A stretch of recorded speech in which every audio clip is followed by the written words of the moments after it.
여러분, 우리가 매일 지나치는 저 거대한 빌딩들 있잖아요. 마철로 같은 거요. 이 건물들이 대체 어떻게, 뭐랄까, 심장처럼 전기를 공급받을까? 궁금해 보신 적 없으세요? 오늘은 바로 그 비밀, 우리 도시의 거대한 구조물들을 움직이는 이 복잡한 전기 시스템의 속을 저와 함께 한번 들여다보겠습니다. 사실 그냥 엄청나게 큰 플러그 하나 꽂으면 되는 거 아니야? 뭐 이렇게 단순하게 생각할 수도 있겠죠. 그런데 말이죠. 초고층 빌딩 하나가 쓰는 전력은요. 정말 우리 상상을 초월합니다. 우리가 집에서 쓰는 그런 콘센트랑은 아예 차원이 다른 이야기예요. 완전히 거대한 규모의 전력 공급망이 따로 필요한 거죠. 바로 이 엄청난 문제를 해결해 주는 것.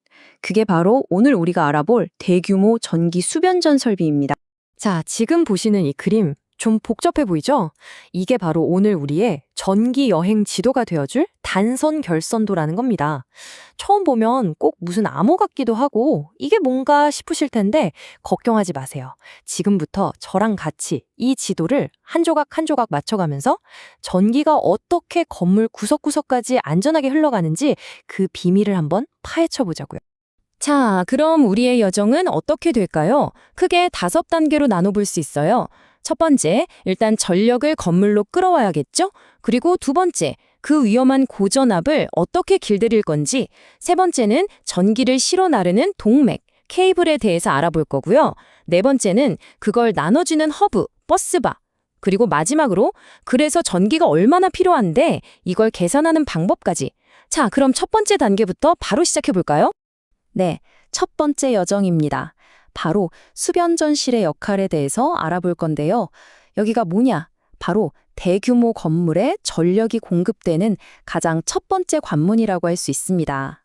이 수변전실을 가장 쉽게 설명하려면 이걸 한번 떠올려 보세요. 전국에 쫙 깔린 전력망이라는 거대한 고속도로가 있어요. 거기서 우리 건물로만 쏙 들어오는 전용 IC, 나들목 같은 거죠. 도시 전체를 흐르는 그 어마어마한 전기의 강물을 우리 건물만을 위해서 안전하게 받아들이는 아주 특별한 입구라고 생각하시면 됩니다. 자, 이제 엄청난 전력이 건물 안으로 들어오긴 했습니다. 근데요, 이 전기는 아직 길들여지지 않은 아주 거칠고 강력한 야생마 같아요. 이걸 그대로 쓸 순 없겠죠. 그럼 이걸 어떻게 우리가 안전하게 사용할 수 있을까요? 맞습니다. 바로 이 야생마 같은 고전압을 길들이는 과정이 필요합니다. 이 길들이기 과정의 핵심 주역이 바로 변압기입니다. 변압기는요, 마치 외국어 번역가라고 생각하시면 딱 맞아요. 우리가 도저히 알아들을 수 없는, 그러니까 직접 사용했다간 큰일 나는 위험한 고전압을 우리가 집에서 안전하게 쓰는 낮은 전압으로 번역해주는 정말 중요한 역할을 하는 친구죠. 자, 이걸 보시면 정말 흥미로운데요. 건물이 얼마나 많은 전기를 쓰기로 계약했느냐에 따라서 받아들이는 전압의 레벨이 아예 달라져요. 작은 건물이야 뭐 220V, 380V를 바로 받지만 대형 쇼핑몰이나 공장 같은 곳은 와, 무려 15만 4천 V. 상상이 가세요? 여기서 끝이 아닙니다. 더 큰 곳은 34만 5천 V. 진짜 어마어마한 전압을 받아서 이걸 직접 길들여서 쓰는 거예요. 자, 이렇게 전압을 안전하게 바꿨습니다. 그럼 이제 뭘 해야 할까요? 맞아요. 이 전기를 건물 구석구석으로 보내줘야겠죠. 우리 몸의 동맥처럼요. 바로 전력 시스템의 동맥, 케이블에 대해 알아볼 시간입니다. 지금 화면에 보이는 게 바로 그 고압 전력 케이블을 싹둑 자른 단면이에요. 어떠세요? 그냥 구리선 하나, 겉에 고무 좀 씌운 그런 단송한 구조가 전혀 아니죠? 꼭 나무의 나이테처럼 겹겹이 아주 복잡하게 되어 있어요. 그럼 다음 장에서 이 각 층이 도대체 무슨 역할을 하는지 하나씩 파헤쳐 보겠습니다. 자, 한번 보세요. 맨 안쪽 가장 중심부에는 전기가 흐르는 길, 도체가 있고요. 그 바로 바깥을 절연층이 감싸서 전기가 밖으로 새지 않게 꽉 막아줍니다. 그리고 반도전층이라는 게 전기장을 부드럽게 만들어주고 여기 이 방패 모양으로 보이는 차폐층은 외부의 방해 전파 같은 걸 막아주는 역할을 해요. 또 물이 스며드는 걸 막아주는 부푸름 테이프도 들어있고요. 마지막으로 이 모든 걸 단단한 갑옷처럼 지켜주는 시스가 가장 바깥에 있죠. 와, 정말 정교하지 않나요? 자, 이제 케이블을 타고 온 전기가 건물의 중앙 분배센터, 말하자면 교통의 중심지에 도착했습니다. 그곳이 바로 버스바 시스템입니다. 바로 여기에서 전기가 여러 갈래로 촥촥 나뉘어서 각자 가야 할 곳으로 향하게 되는 거죠. 버스 시스템 말이 좀 어렵죠? 이걸 가장 쉽게 이해하시려면 초대형 파워 멀티탭을 생각하시면 돼요. 아니면 차들이 뱅글뱅글 돌면서 각자 갈 길로 빠져나가는 교통 로터리를 떠올리셔도 좋고요. 변압기에서 온 전기가 일단 이곳에 다 모였다가 조명은 이쪽, 냉난방은 저쪽, 엘리베이터는 이쪽 이렇게 필요한 곳으로 아주 질서정연하게 나뉘어서 공급되는 그런 중앙 허브라고 보시면 됩니다. 가장 기본 모델이 바로 이 단일 모선 방식이에요. 딱 봐도 구조가 엄청 간단하죠? 그냥 멀티탭 하나에다가 모든 플러그를 다 꽂아놓은 거랑 똑같아요. 설치도 쉽고 돈도 적게 들고 좋은데 치명적인 단점이 하나 있습니다. 만약에 이 멀티탭, 즉 모선이 고장나면? 맞아요. 거기에 연결된 모든 곳에 전기가 한 방에 다 나가버리는 거죠. 그렇다면 이건 어떨까요?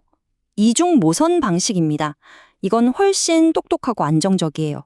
말 그대로 비상용 멀티탭을 하나 더 준비해 둔 셈이거든요. 그래서 한쪽 멀티탭을 점검하거나 고치고 있을 때도 다른 쪽 멀티탭을 통해서 전기를 끊김없이 계속 공급할 수 있는 거죠. 당연히 병원이나 데이터 센터처럼 1초라도 전기가 끊기면 큰일 나는 그런 중요한 곳에서 주로 사용하겠죠. 자, 드디어 마지막 단계입니다.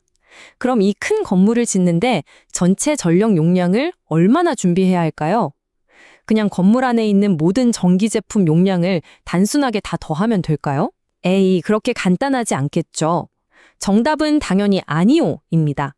여기에는 훨씬 더 스마트하고 경제적인 계산법이 숨어 있습니다. 첫 번째 핵심 개념은 바로 수용률입니다.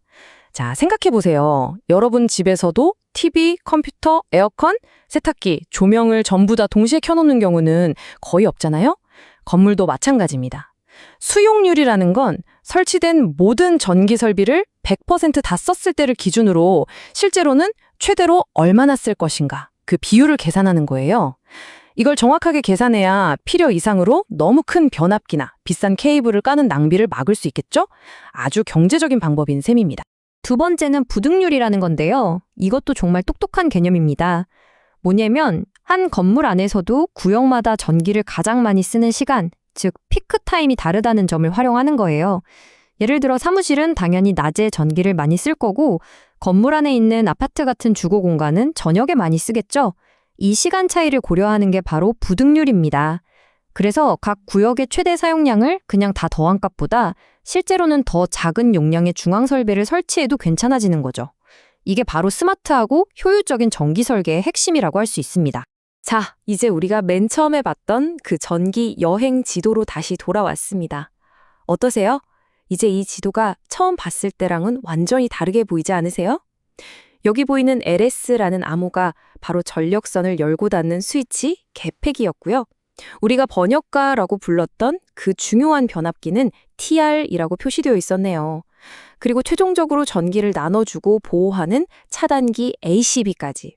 이제 이 기호 하나하나가 어떤 뜻인지, 또 이 모든 부품들이 어떻게 착착 연결돼서 이 거대한 전기의 여정을 완성하는지 한눈에 쫙 들어오시죠? 오늘 저와 함께 현대 건축물에 생명을 불어넣는 이 복잡하고도 정교한 전력 시스템의 세계를 여행해 봤습니다. 그렇다면 여기서 한 걸음 더 나아가 볼까요?